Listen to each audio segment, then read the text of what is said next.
This is my story of how I reverted to Islam 5 years ago.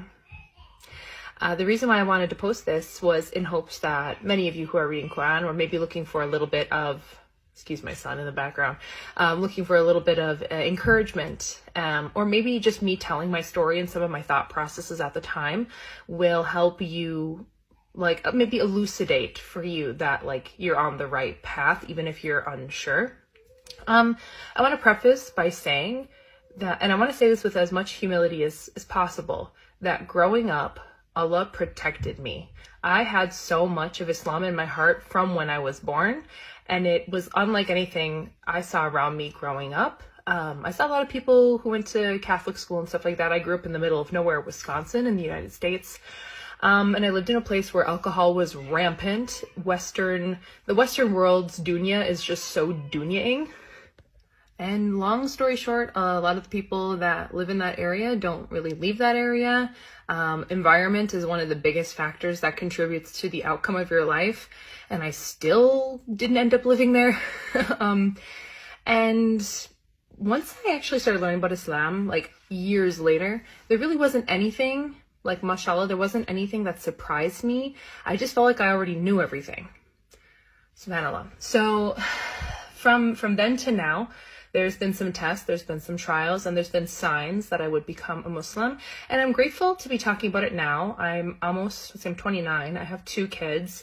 And Islam has become critical in my mental health and well-being as a mom. So if I needed a sign, had I not gotten any signs earlier, now would be my sign, just as a mom. But yeah, when I was growing up, I just had this internal almost compulsion to do the right thing.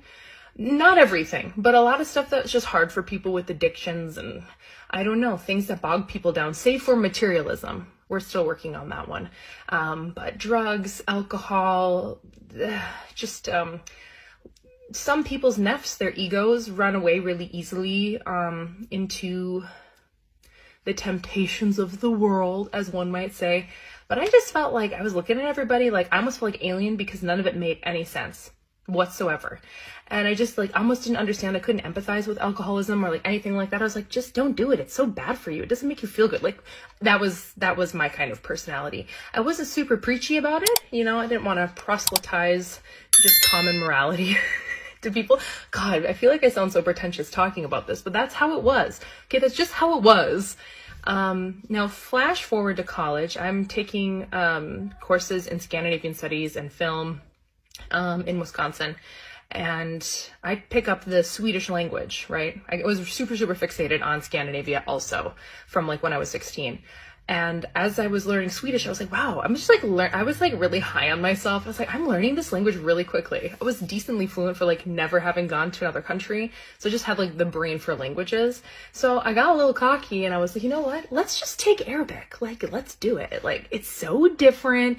That way I can't confuse it with anything else. If I were to take Norwegian or Danish or something, or even German, I was too similar. I need something much different. So I enrolled in an Arabic course at the beginning of a second semester, I think sophomore year of college, and then dropped out because I was like, there's a lot more to this than I realize. And mind you, I'm at the biggest university in Wisconsin and the capital. And there's just a cultural hub at this point, and there's so many different kinds of people that I had never been subjected to. And my roommate was Pakistani, her family was Muslim. There were people in my friend group and just around me with hijab on, and I don't know, I was interested in it. I just had this sort of internal knowing, kind of, not that I look back on it. And also I've always felt really spiritual and kind of attributed, before I had Islam, I tried Buddhism a little bit. The way that capitalism markets modern wellness is super aesthetic. So taking on using vernacular the universe and manifestation and all that stuff. I'm not saying that it's all hogwash or anything like that, but that was kind of enough for me. In Arabic, there's a word called aql, which means to have a mind, but that also implies to me that you have a moral compass. It's kind of when you meet people that are just good-hearted, they're not Muslim, but you're just you want to know them and be close to them because they're trustworthy. They have a really strong sense of moral justice and things like that. To me, that's aql. And I had that before becoming Muslim and taking my shahada. But when I was in college, I had a really strong connection to what I attributed my higher self, which in Islam we have the ruh, right? The nafs is your ego, your personality, earthbound dunya characteristics of the self, and then the ruh is like that kind of midway point of your higher self, right? So I was very connected to my higher self at the time and felt like I always followed my intuition. It was never wrong. And then that led me onto a Swedish TV show a long time ago. But when I came overseas to film it, I met my husband, who was, I didn't know it at the time, Muslim. And his family was, I think, mashallah, they were pretty aware that maybe they shouldn't say anything to me about them being Muslim because, and they were right, I had like terrorism worms in my brain. And, you know, the West does such a good job of scaring people away from Islam that even though I had been subjected to it, kind of, I had so many contradictory beliefs about it at the time. So it really wasn't anything that came up with my husband and I until quite a bit after, and I think it was a good thing. But then I got married and I actually moved to Norway because he wasn't in Sweden, he was in Norway. And then from there, I remember there was like a pivotal day. I went for a walk in the mountains because there's lots of mountains in Norway. And I was just having this sensation that part of me just felt so complete in my spirituality. Like I didn't feel like, I felt like there were some voids and some holes in my faith, but I couldn't really see them at the time. But it wasn't like, I felt complete enough to kind of doubt whether or not I needed Islam because I'm in the modern world and like, I'm a good person and whatever. But then God humbled me and taught me a lot between then and now, and I've had 2 kids. And but the thing that helped me make my decision was the Ramadan, and I just wanted to try the fast without any pressure, right? And mind you, growing up, I was never pressured into anything having to do with any religion. My family was like, free willy, believe whatever you want, it doesn't matter to us. So I had zero spiritual abuse and nothing I had to work through as an adult, which is huge protection, I realize now. But yeah, I did Ramadan, was it maybe 6 years ago or something like that, and it was phenomenal. God made it so easy for me. I felt so good, and Allah has not made it easy for me since, mind you. So that was his sign, I think, to me that it would be okay, it would be great to be Muslim, because how I felt after doing Ramadan, I was like, yeah, there's nothing tops that. So then I took my Shahada 5 or 6 years ago. And then I'm just really grateful. Like, I didn't have anybody forcing me. Even the family I married into, they were like, yeah, you know, maybe if it works for you, it works for you.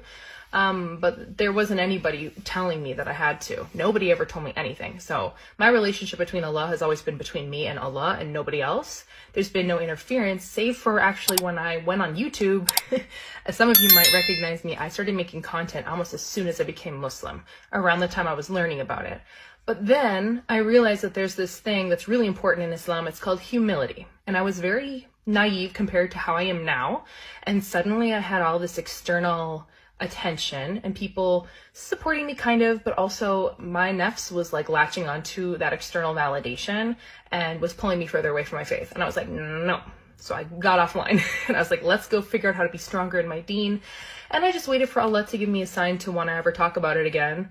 And then everything in Palestine happened. And I was like, the only thing that makes me feel good, the only thing that makes me feel like I have some power and control is to speak well of Islam.